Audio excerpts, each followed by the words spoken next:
The Roman army marched through swamps, deserts, and disease-ridden river camps for 500 years, and almost never died from contaminated water. Not because they had clean water. They didn't. They drank from the same rivers and streams that killed every other army in the ancient world. They survived because of something called Posca. Posca was the standard daily drink of every Roman soldier. Not wine, not water. Vinegar mixed with water. Acidic enough to burn the throat, sour enough to make the eyes water, and effective enough to kill most of what was trying to kill them. Here is the number that matters. Dysentery killed more soldiers than combat in almost every major military campaign before the 20th century. The Athenian army in Sicily, the Crusaders at Antioch, Napoleon in Russia. Disease destroyed armies that no enemy could. Roman legions were dramatically more resistant than any of their contemporaries. The difference was not genetics, not geography, not luck. It was what they drank every single day. Modern microbiology can now explain what Roman soldiers discovered empirically over centuries. Acetic acid, the active component of vinegar, destroys the cell membranes of E. coli, Salmonella, Vibrio cholera, and Shigella. The organisms responsible for most fatal waterborne diseases cannot survive in acidic conditions at the concentrations achievable by mixing vinegar with water. The Romans did not know this. They knew Posca kept soldiers alive. That was enough. But water purification was only the beginning.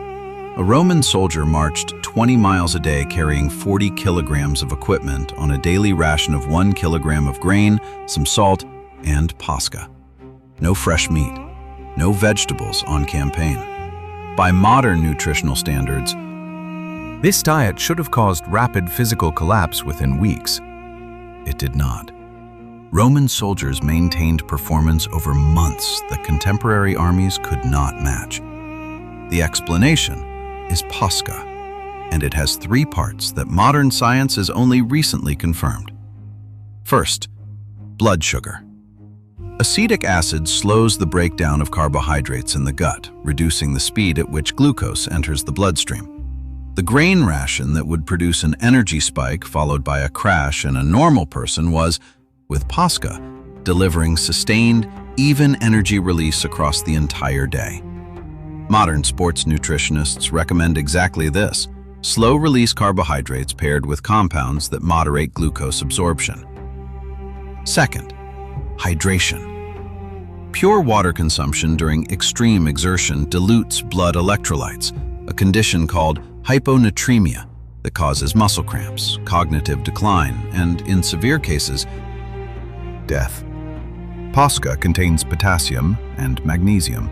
Its acidity prompted soldiers to drink in small, frequent amounts rather than large gulps, which is exactly the correct hydration protocol for sustained physical exertion, as modern sports science confirmed only decades ago. Third, energy substrate. Acetic acid in the gut triggers production of short-chain fatty acids the body uses as fuel.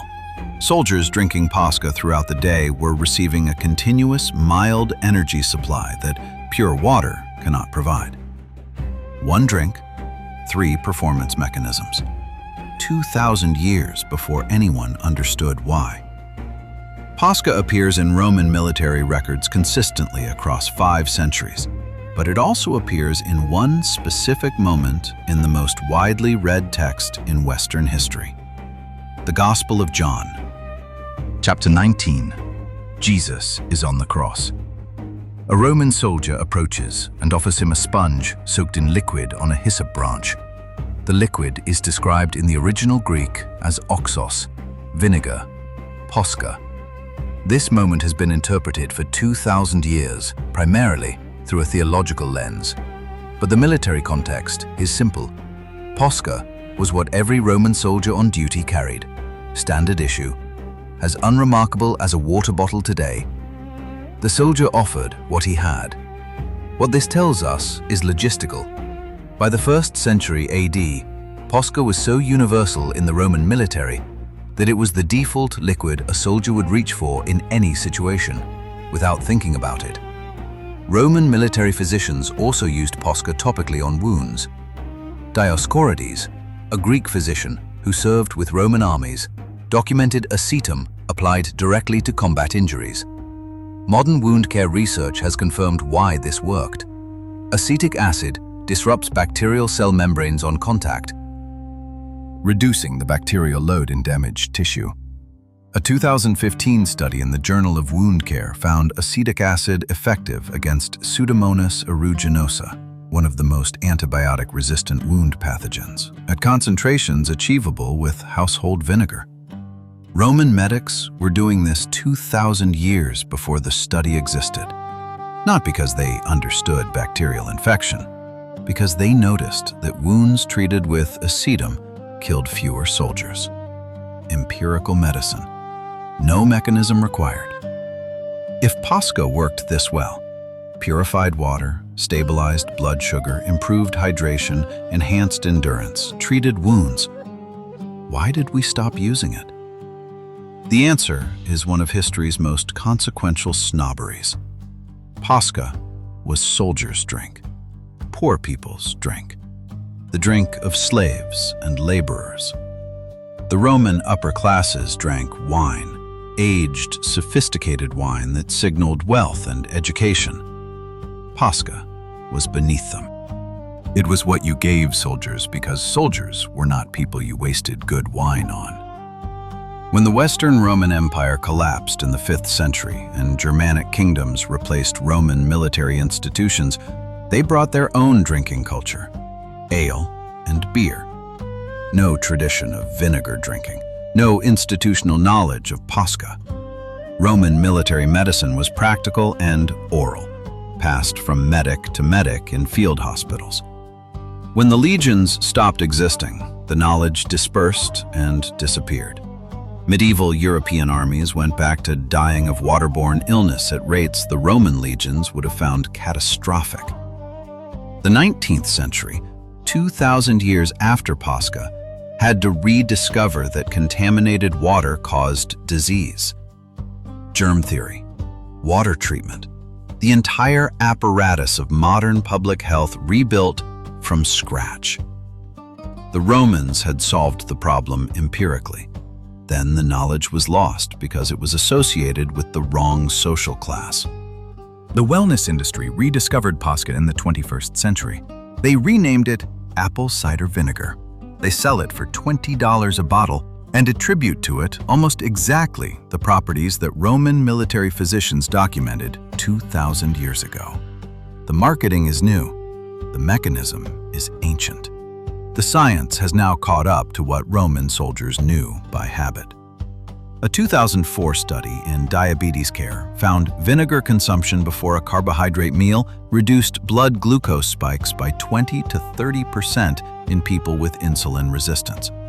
A 2018 meta-analysis reviewed 11 studies and found consistent evidence of reduced appetite and improved satiety from vinegar consumption. Acetic acid at food-grade concentrations shows documented antimicrobial activity against E. coli, Salmonella, Listeria, and Staphylococcus aureus across multiple peer-reviewed studies. This is not alternative medicine. This is the mainstream scientific literature confirming what a Roman soldier drinking from his flask in 100 AD already knew in practice. The Posca story is not really about vinegar. It is about how knowledge works and how it gets lost. The Romans discovered something real through the most rigorous test imaginable. 500 years of soldiers either living or dying, depending on what they drank. The practices that worked were kept. The practices that didn't were abandoned. Posca survived this filter for half a millennium. That is more rigorous than most modern clinical trials. Modern medicine is extraordinarily good at explaining mechanisms.